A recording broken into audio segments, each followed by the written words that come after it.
Plyometrics is a type of training that most athletes and sports teams use to be conditioned. So most likely they're training so that their performance is better for their next match or their next game.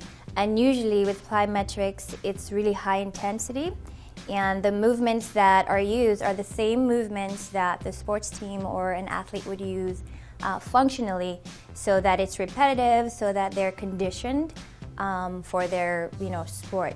Most of the time they're going to improve on strength, agility, balance, power, explosive movements. So plyometrics is a really good thing to actually have into your training routine, and anyone can use it, not just an athlete, not just sports teams, and ladies can use it as well. It's a great way to actually get your cardio in.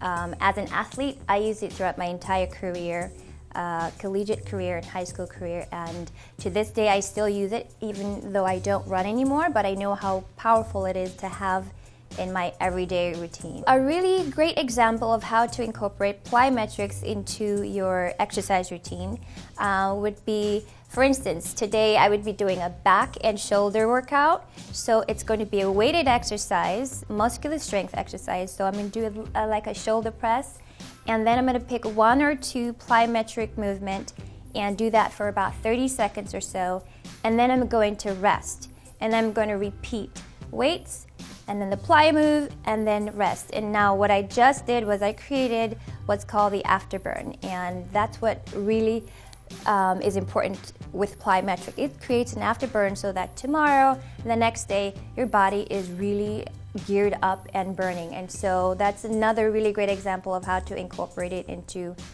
any routine.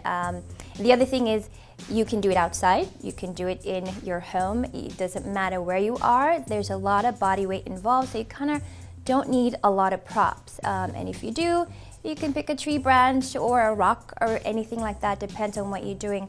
But most of the time, you pick a movement, it's like a 30-second to a minute blast of energy, rest, and then go back to what you were doing.